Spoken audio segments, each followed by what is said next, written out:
Hello and welcome to the 538 Politics Podcast. Happy week of July 4th. Today is Monday, July 2nd. My name is Jody Avirgan. The political battle to replace Justice Kennedy on the Supreme Court is well underway. President Trump has said he will announce his pick on July 9th. Today we're going to talk about the jockeying over different possible nominees, but also try and get a sense of what the court will look like with John Roberts likely becoming the ideological middle of that court. How swingy will John Roberts be? Here to help answer that question, our editor-in-chief, Nate Silver. Hello, Nate. Hi, Jody. Congrats on the site redesign today. I noticed the little ABC logo in the top right corner. Yeah, today officially 538 is a part of ABC News. Can you hear, listeners? Everything feels different. We have that very different.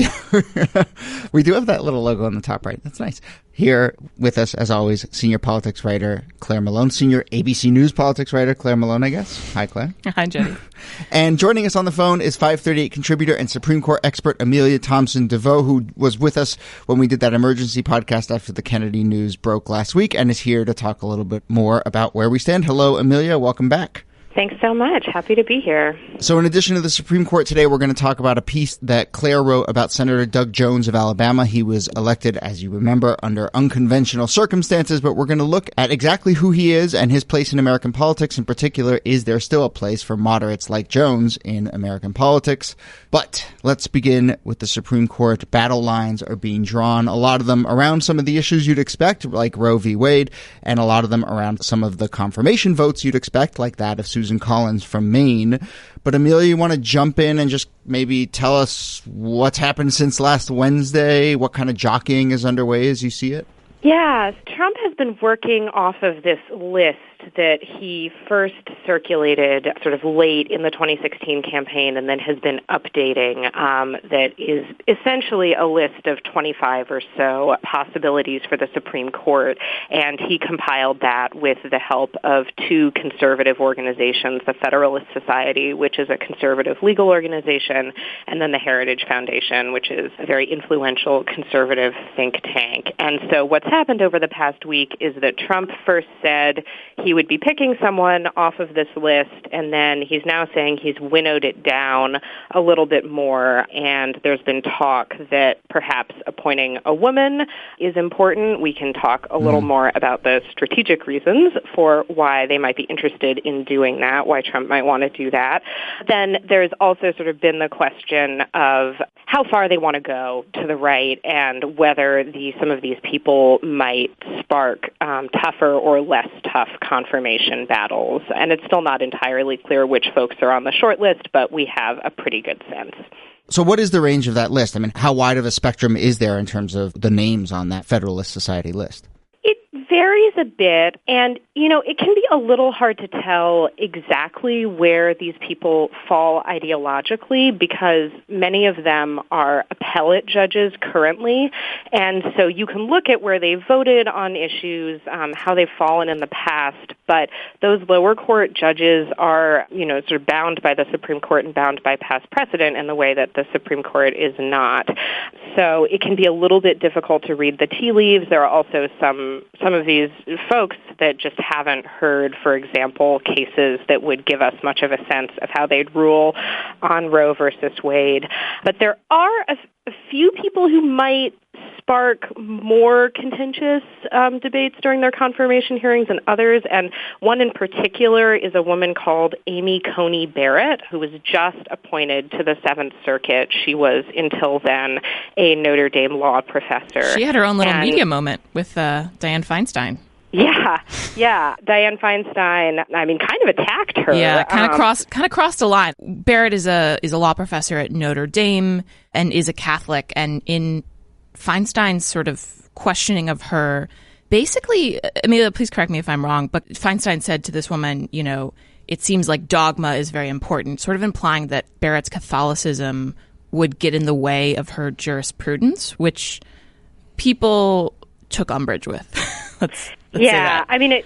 A lot of people were saying that Feinstein and some of the other Democrats who were interrogating her about how she might rule were sort of imposing a religious test.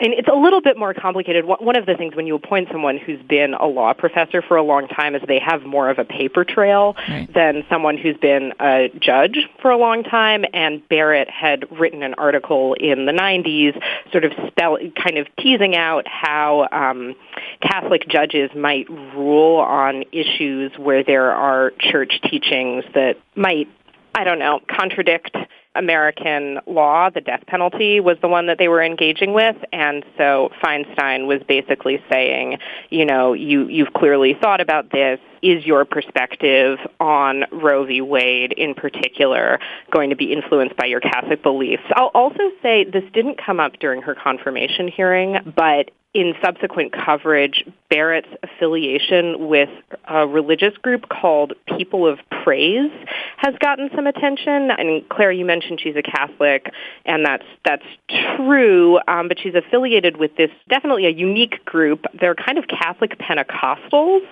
and they have some practices that, when they're described, they don't sound very typical for Catholics. What a good Google here.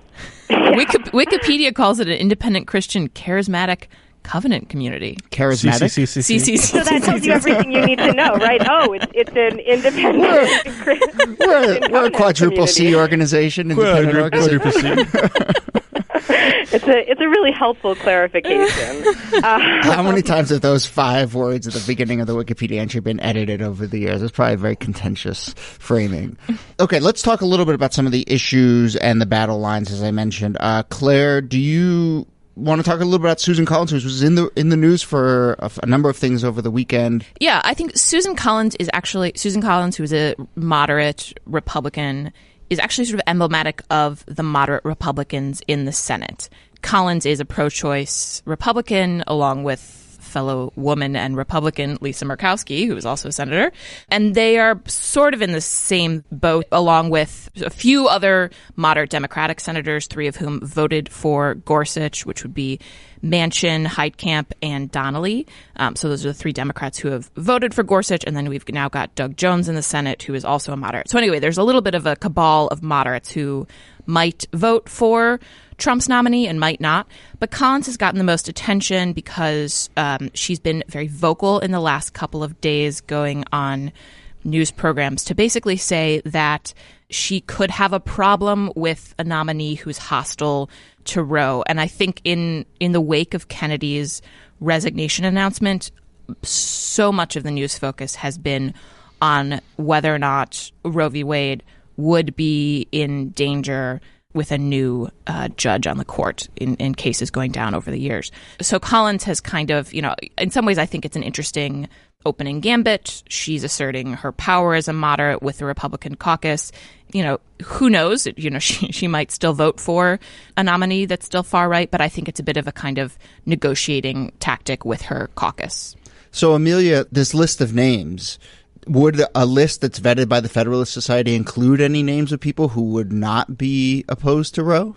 That's a really hard question to answer because presumably, if this list has been, as you mentioned, vetted by the Federalist Society, but it's not like these people have promised to overturn Roe.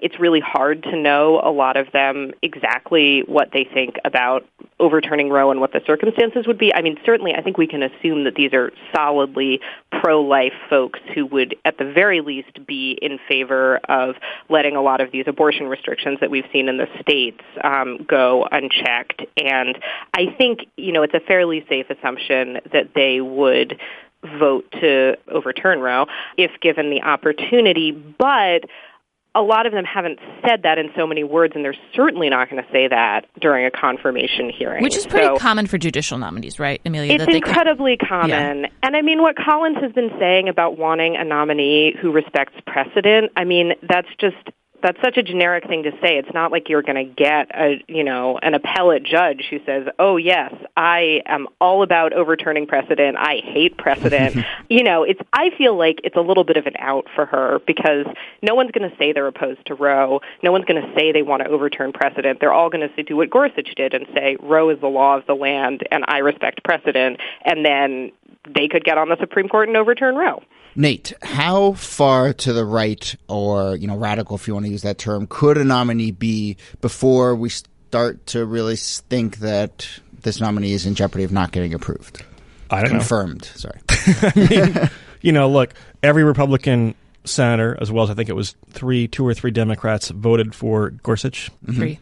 And so, he is kind of a pretty good benchmark for, conservative, but not, considered quote-unquote, crazy, off-the-reservation conservative, right? This is different in that instead of replacing Scalia, you're replacing someone who was toward the center-right of the court, was a swing justice on what was already a conservative majority court. So maybe there are people who think differently. Gorsuch also had a very clean bill of health as far as vetting and, presented pretty well and so forth. I do think that, we should remember, number one, there is one fewer Republican in the Senate than there was the last time we had hearings because of the race in Alabama. Number two, John McCain may or may not be able and willing to vote depending on his health and depending on the timing of that vote. And so Republicans have a little bit less of a margin of error to play with. But, if Trump were to nominate, for example, Amy Barrett, that would be kind of a not a risk-free play. I'll put it like that, right? It's high reward in the sense that you could get someone who's young, who is very conservative, who I think would touch off cultural debates that Republicans might think can play to their advantage, maybe not. But that might actually be enough to trigger real reservations from the likes of Susan Collins and maybe Lisa Murkowski and whatever else. So I think it's not risk-free, and historically, in kind of slightly less partisan eras, justices are sometimes rejected for not being kind of in line with the overall consensus of the Senate, for being seen as underqualified. Now things are so partisan. Susan Collins, we've labeled her as a moderate. She votes with Trump 80% of the time. And by the way, in previous administrations, that wasn't necessarily true. In previous Congresses, she did not vote with the Republican position as often as she does now. And there's a lot of pressure on her, although she's someone who might go and run for governor, so a little bit less pressure. On the other hand, you will have all these red state Democrats who, it's not completely crazy to think that someone like a Joe Manchin might be under pressure to vote for Trump's nominee, regardless of even if Collins were to vote against him. That would trigger a big debate. But I don't think it's a totally risk-free move. They have a very slim margin. You have various senators who might object for some reason, so I think it's not like a slam dunk that he could nominate someone really conservative and get them approved. He probably could, and maybe it's worth the risk, right? But it's not guaranteed, I don't think. As skeptical as I think people rightly are about Collins and Murkowski and the like. Skeptical when they say that they might actually vote against the nominee, is that what you're saying? Skeptical in general, this kind of the press treatment of them as being right down the middle. It used to be more true, but it's not really true. It's more true, by the way, of the Democrats. Joe Manchin, whatever, actually votes with Trump about half the time or 6% of the time, and against Trump the other half, right? So he's actually closer to being a true blue moderate. Yeah, I think the Republicans are more tightly whipped caucus. They're definitely more tightly whipped. Yeah. So, and this is something we'll get to a little later with Doug Jones as well. In terms of the specific nominees, Amelia, there was a quote in Politico over the weekend where Kurt Levy of the Committee for Justice told Politico that nominating a woman would kind of help the optics because it's harder to make a case that a woman is against women's rights. So if we think this is all coming down to Roe v. Wade, does that at all play into it? What are the other kind of ways that this nominee might try and be positioned as someone who's palatable to all sides? Yeah, I think nominating a woman could help in a couple ways. One has just been that Trump's judicial nominees so far have been overwhelmingly white and male. So if he nominates a woman, I think it helps from an optics perspective there. He can say, hey, I nominated a woman to the highest court, so you can't say that I'm not sort of promoting women judges. I've also seen several folks say that it would be helpful to have a woman in the coalition that overturned Roe because, it's obviously a very important reproductive rights precedent, very important women's rights precedent, and that it also could potentially help in the nomination and confirmation process to have a woman who can, diffuse some of these critiques. I'm a little skeptical of the extent to which that's true because people really have no problem with criticizing Clarence Thomas on race. And so, I think if we got someone, again, like Amy Coney Barrett, who's obviously very conservative, very strong Catholic, I think we can all guess what her views on abortion are. I don't think it's going to really diffuse that much of the concern if she is sort of out there and saying, no, I'm pro-women, because that will have a very different meaning for her than it will for folks on the left. But, I do think it would help in general in terms of optics probably if a woman were nominated instead of another white man. In terms of the Democrats, Claire, what tools do they have at their disposal to put up a fight, and what kind of fights are being considered? Well, if the Democrats want any snowball's chance in hell of influencing this vote, they need to make sure that they have all of their caucus voting on a partisan line. So basically there's a focus on the 3 Democrats who voted for Gorsuch, and then I'll grandfather in Jones on this because he's, another Democrat in a red state who's up for re-election in 2 years. So those are, as far as making sure that the votes in their own yard are together, they want to focus on having those 4 Democrats vote with them. And then I think you take it to, I guess, the conscientious objectors in the Republican side. So Collins and Murkowski, McCain, maybe you can convince him to stay home. Jeff Flake, question mark. I don't know what's going on with him.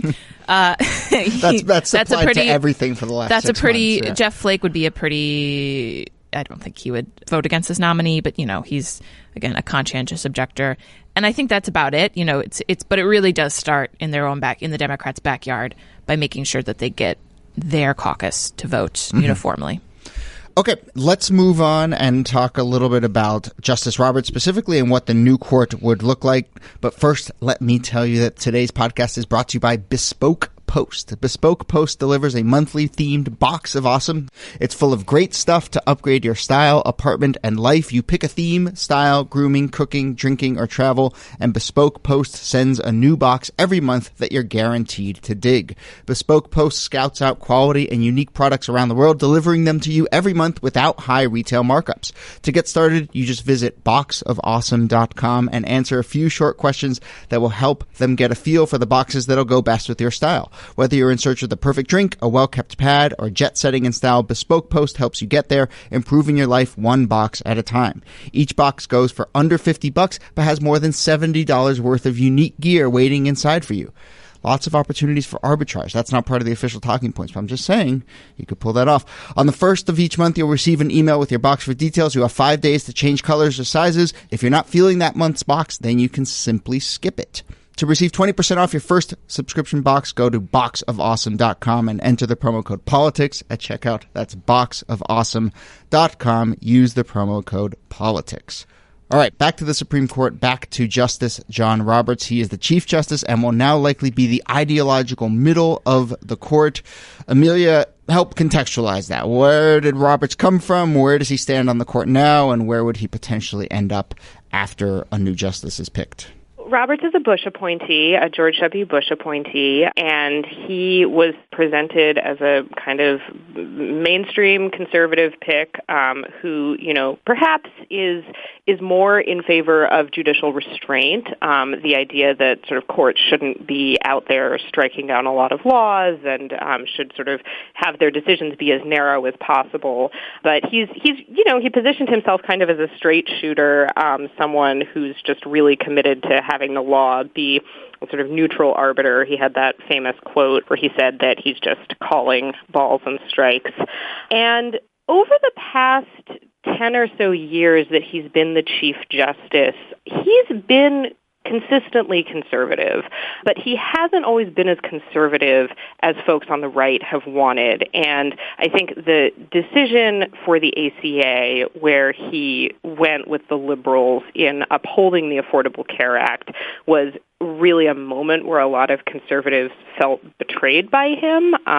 Trump, in particular, has called Roberts a disaster and a nightmare for conservatives.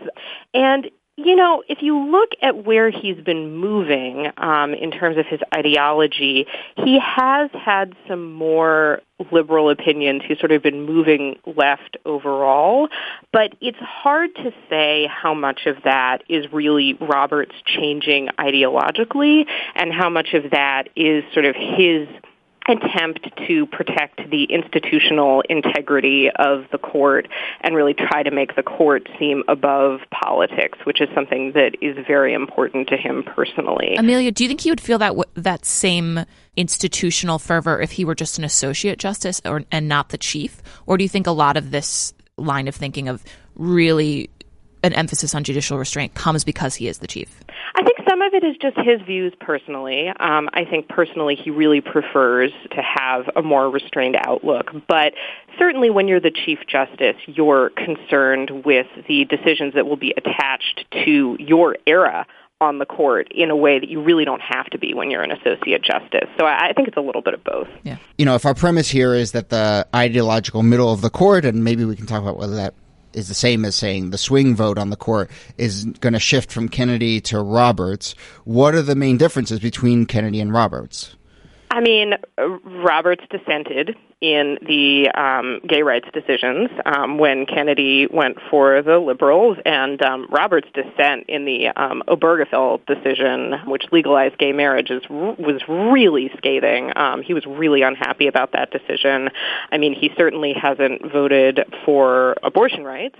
So those are two big differences. And then, I think on other issues, there's been some coverage recently of how the Supreme Court has been using free speech to sort of allow businesses more free rein. Roberts has certainly been with Kennedy on that. So, there's not so much daylight necessarily, except on those two really big issues where there are differences, and Kennedy was an important deciding vote because he went with the liberals, and I think Roberts, it's just a little bit more uncertain whether he would be willing to do that. So, Nate, and I guess all of you can jump in on this, how much of this that justices tend to become more liberal over time, that Roberts seems to be walking that path as well, that Roberts is the new center of the court, how much does that get priced in to the debate over who will be the new justice? Are people kind of watching these shifting chairs and working accordingly?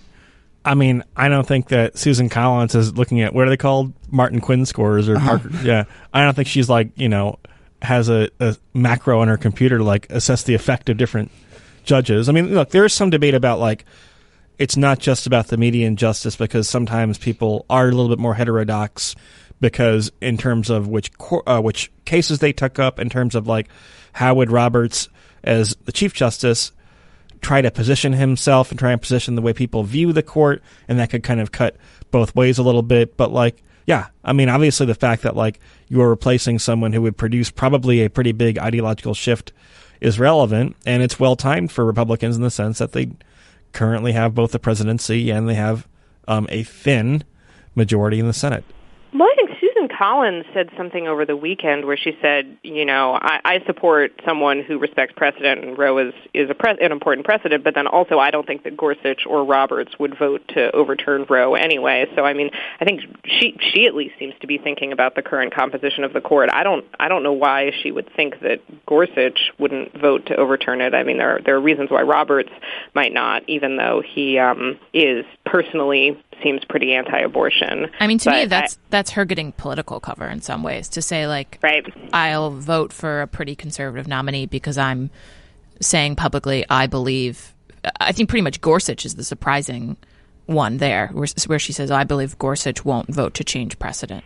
Gorsuch wrote a book on precedent, which is just a pretty silly thing to say.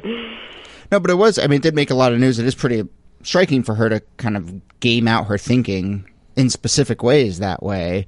But also, do you think she's right about Gorsuch?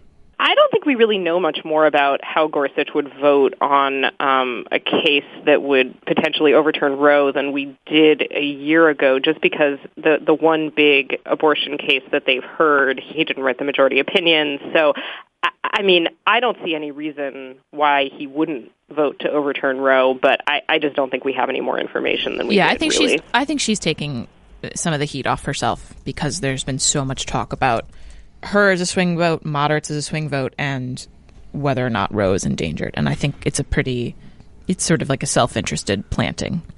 That's my interpretation. I mean, we should say one thing here, which is that Roe, unlike kind of opinion on abortion overall, people are in favor of Roe by roughly a 2-to-1 margin. And so that's different than where Democrats, I think, kind of, never really rallied support against Gorsuch. Whether it would have mattered or not, I'm not sure, right? But if they can kind of credibly make the claim that Roe is under threat, then at the very least they have some tailwind from public opinion on their side. Whereas if you divide people into quote pro-life and quote pro-choice, then it's closer to 50-50. It's been law for 40 years. I mean, that's quite an ingrained part of American culture. I mean, I don't know how much the Roberts Court necessarily cares about how long it's been in law, because it's funny because people talk about the Roberts Court's, Roberts' respect for precedent, Gorsuch's respect for precedent. They've overturned 2 decades-old precedents in the past 2 months. So, they're clearly willing to overturn precedents. Is this the Union case, and what's the other one? The Union case, and then the Wayfair case, which was about collecting taxes on online purchases. They overturned a 25-year-old precedent in that case, and in the Union case, they overturned a 40-year-old precedent. So, I mean, certainly Roe is in its own category. It's not just about how old Roe is, but, all of the kind of political forces that are bound up with it. But this isn't a court that is unwilling to overturn precedent by any means. Okay, let's leave it there. Amelia, thank you so much for joining us, and there's lots more to discuss. Obviously, the politics of this. We'll have, I guess, an announcement a week from today about who the nominee is, and then the fight will be about someone specific, and then we'll have plenty to talk about how this affects the midterms and more, so perhaps you will be joining us in the future as well, but thanks for joining us today. Of course. Thanks so much. Great to be here. Let's move on now, and we're going to talk about Doug Jones. But first, a quick round where we ask a question that we like to ask from time to time. Good use of polling or bad use of polling? Nate, I've been wanting to get your thoughts on this one very quickly. This has been on our list for a while. We were going to discuss it a few weeks ago. A bunch of folks flagged it for us, but then we didn't get to it because other news popped up. But it's basically this. I've seen this number be very persistent in terms of how often it's cited in articles, on television, and that's the stat. 90% of Republicans support Trump. I hear that phrase over and over and over. It feels like it's become part of the common lingo. I think it's based on a Gallup poll from early June. So, Nate, I was just curious to get your quick thoughts on how useful a stat that is, and when you hear someone trot that out, what it tells us. I mean, it's basically useful. And it's slightly different from poll to poll. Some have it in the mid-80s, some in the low 90s, but it's high. A very high number of people who call themselves Republicans support Donald Trump, and it's high historically. I mean, Obama also had that characteristic, but I think apart from the most recent precedents, you didn't used to see things that were quite that partisan and quite that polar.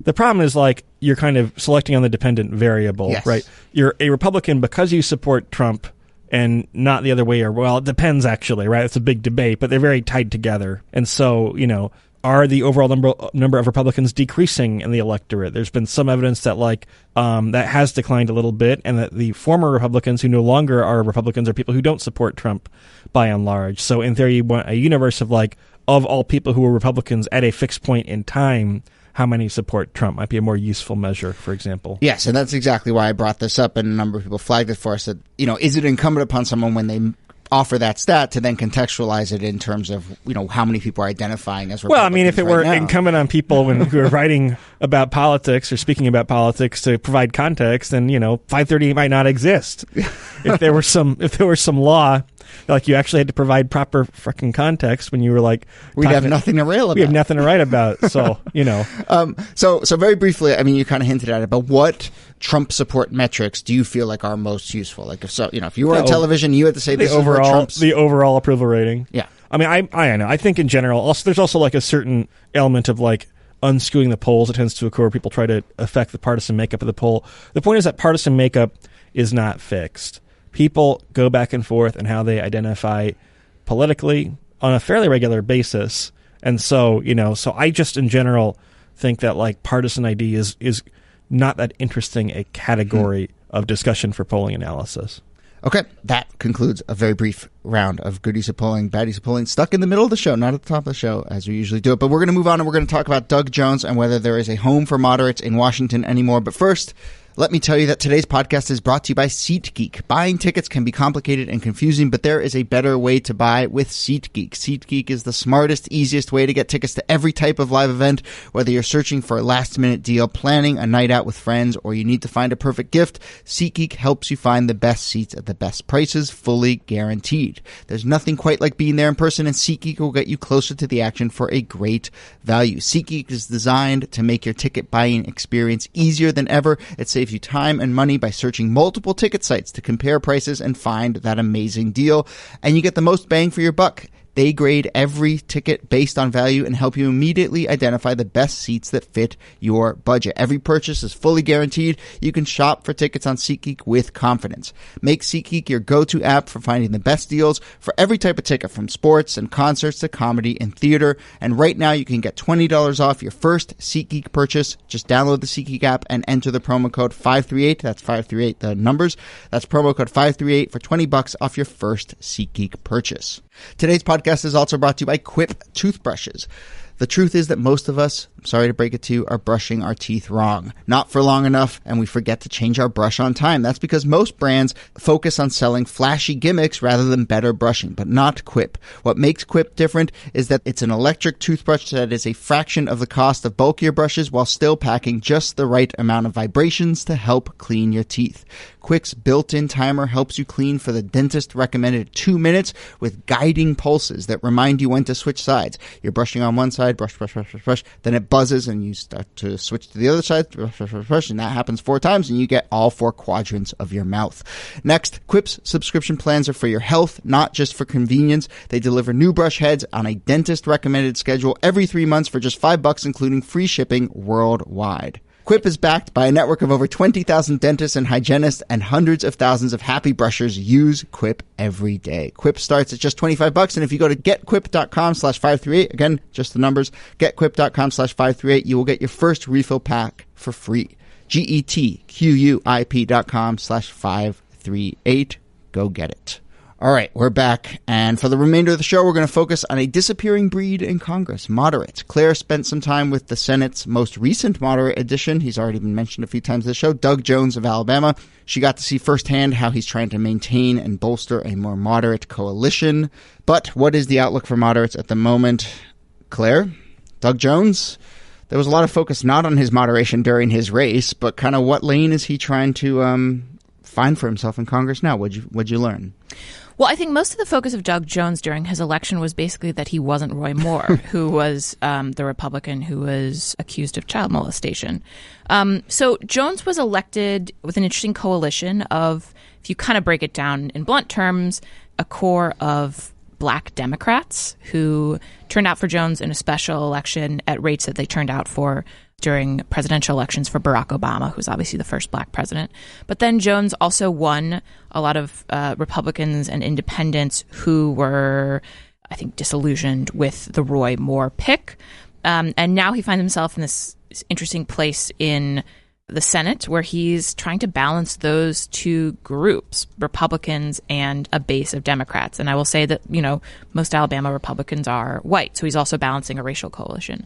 So I saw Jones as a really interesting person because of that balanced coalition, because he's the first Democrat elected to the Senate in Alabama since 1992, but also because I've sort of become fascinated with moderates since the Trump election. I think they are an increasingly rare breed, which is interesting. And, if you look at sort of DW nominate scores, which are the sort of numerical assignments of ideology that political scientists have created. If you look at them, liberals have gotten much more liberal on the DW nominate scale in the past couple of decades. Republicans have gotten much more conservative. So you do sort of see this, I think, bracing effect of partisanship, and the people who are moderates are kind of endangered. So you see, when we're keeping an eye on the Senate map, you see people like Joe Manchin and Heidi Heitkamp and John Tester, all these people who are from now red states, and they're kind of running as We were talking earlier, John Roberts, balls and strikes. That's what those people are kind of running as. I'll vote with Trump when I think he's right, but I won't when I think he's wrong. And that has become sort of this.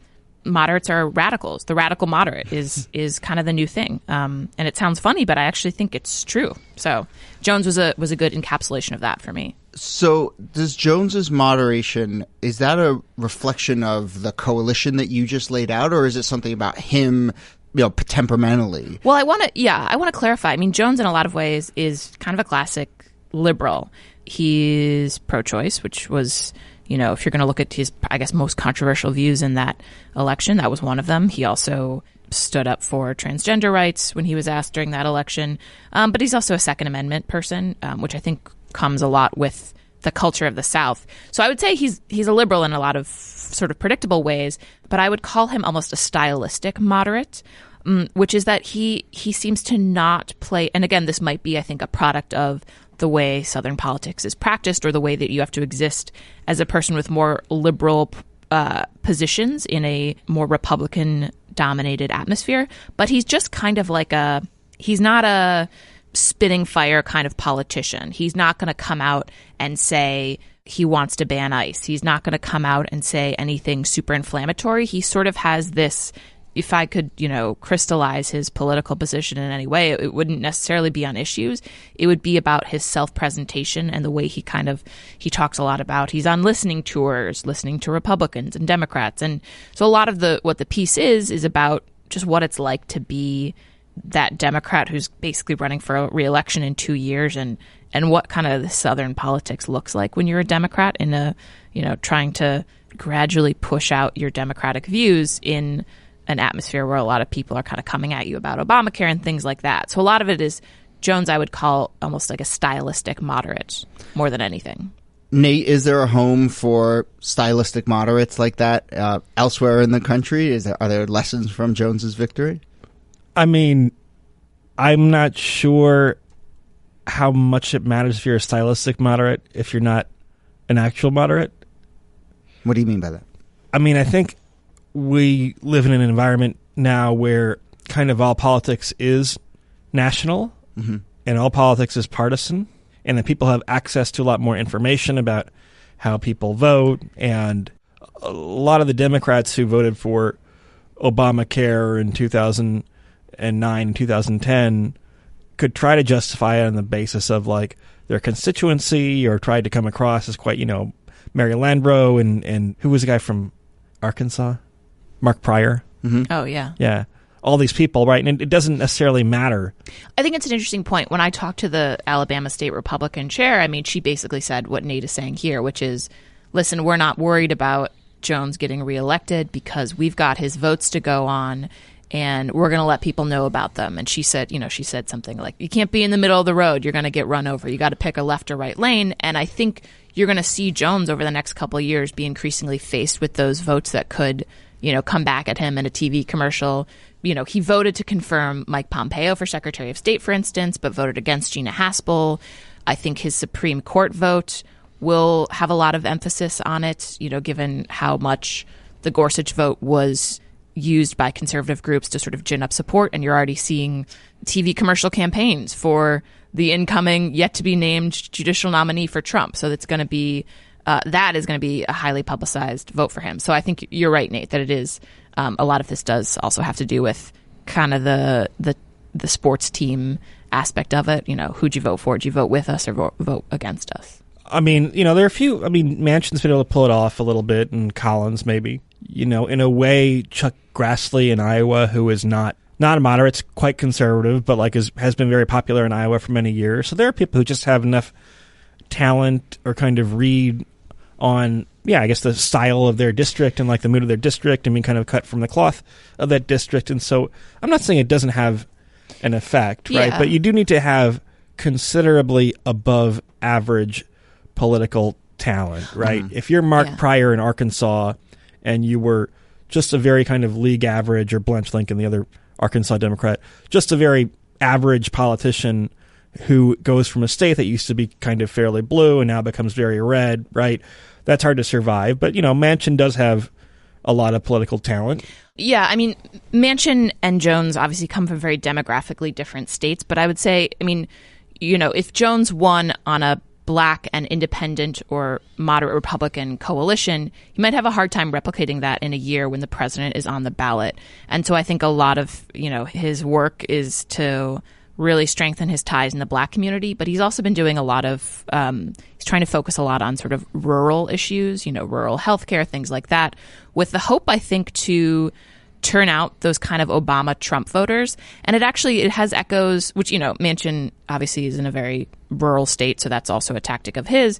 But Jones's strategies remind me a little bit of, say, someone like Tom Perriello, who ran in the Virginia gubernatorial primary against Ralph Northam and really focused on the rural areas and hoping to gin up turnout in those places. So I think you do see, for moderates, this super narrow coalition where they kind of have to build on their party's base, but also find those voters perhaps in places that are, not usually where political campaigns go. I mean, I think the one thing about the Trump campaign was that they turned out those unlikely voters, people who had disengaged for a while.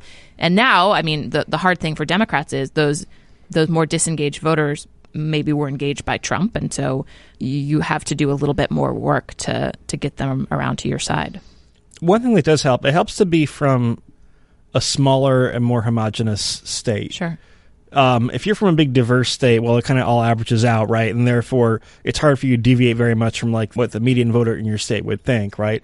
But, in a smaller state, you might literally know more people or have more kind of family and otherwise connections to the state. It also helps, by the way, one reason to be suspicious about Jones's long-term viability is because he only won by 1 point, despite in this really blue environment having Roy Moore as his opponent, right? Whereas Manchin, for example, won in 2010, which was a very bad Democratic year, right? So that demonstrated some resilience potentially. But yeah, I mean, I think Jones is interesting insofar as like he doesn't seem kind of as squishy and transactional as some of the moderates in the Senate, even though maybe he is. I mean, it's a question of like kind of how well do you brand yourself. But he's a 64-year-old and this is his first time in elected office. He has that to his advantage where he has almost the gravitas of being an older white guy, but he also doesn't have the baggage of having to defend votes from 20 years ago or whatever it might be. He doesn't have to defend a flip-flopping record, which is, I think, to his advantage in some way. But also, as you guys just described, I mean, the path is so narrow for moderates that any moderate is going to come off potentially as looking like they're trying to thread a needle and being, however you put it, Nate, squishy and transactional, because it is not there isn't a wide path for them. But there are different approaches you can take. And that's kind of what Claire's piece is getting at, right? Because you can say, I am Susan Collins or whatever, and I'm a wheeler dealer. Maybe Lindsey Graham is a better example, right?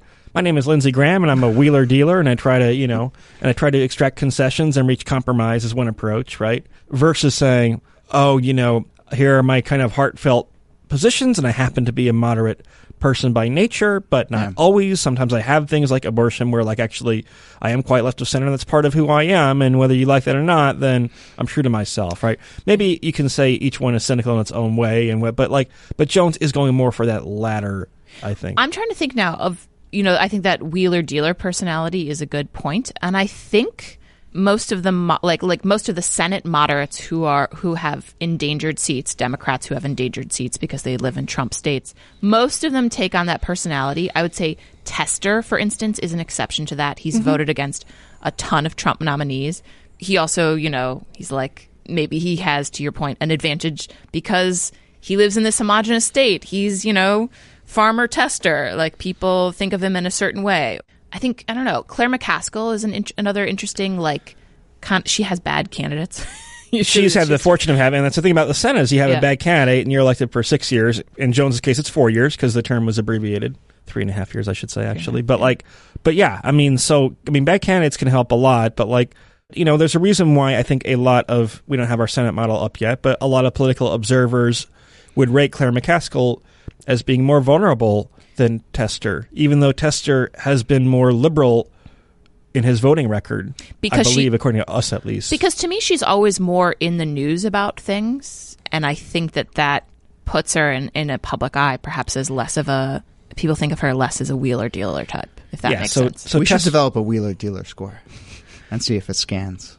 I mean, testers voted with Trump 36.5% of the time, McCaskill 45.2%. Mm-hmm. So not a huge difference, but McCaskill definitely is, I think, in more trouble electorally, despite more often voting with Trump. Look, we have to start to wrap here, but Claire, you described, a pretty dramatic trend of a loss of moderates in the Senate over the years, over the last few decades. Is it safe to say that will continue, and is there anything that would potentially reverse that trend? I think it'll probably continue. I mean, another relative moderate that I wrote about recently was Dianne Feinstein, who is a liberal. I mean, let's face it here, but also kind of has this old school emphasis on old school senatorial way of going about, where she says, "Yeah, I believe we should give consideration to the president's nominees." Blah blah blah. I do think as you see younger people or new generations of people being elected to the Senate, particularly I'll just say younger, I think there's a different political generation that they've come up in, where it is a bit more bare knuckles, brass knuckles kind of politicking. And you're elected in primaries where your base is hungrier for certain stances from you. And I do think that because Americans hate Congress so much, there's this almost compulsion by new generations of politicians to basically kind of slag on the process and say the system is broken, so we're going to reintroduce this thing. There's just basically less of an emphasis on compromise. And I do think it comes a little bit from newer generations of politicians. I mean, it comes partly from the fact that states and congressional districts are more polarized than they used to be. But yeah, I think there's something, was it just last week we had these New York primaries? There's so much freaking news. Yes. But, I think the notion that you come across as more authentic if you kind of own your very liberal or very conservative position. I think there's something to be said for that too, especially among younger voters. All right, we're going to leave it there. You can, of course, go read Claire's piece on Doug Jones now, and her piece on Tom Perriello, and her piece on Dianne Feinstein. What other moderates are on the list? Those are the three you've written so far? Tom Perriello is not I wouldn't call him a moderate. But yeah, recently I've written about Dianne Feinstein and Doug Jones. Okay, Nate Silver, thank you as always. Thank you, Jody. Talk about authentic. Claire Malone, thanks to you. Thanks, Jody. My name is Jody Evergang. Galen Druk is our producer. Ryan Nantel is in the control room. You can get in touch by emailing us podcasts@538.com. Thanks again for listening, and we'll see you soon.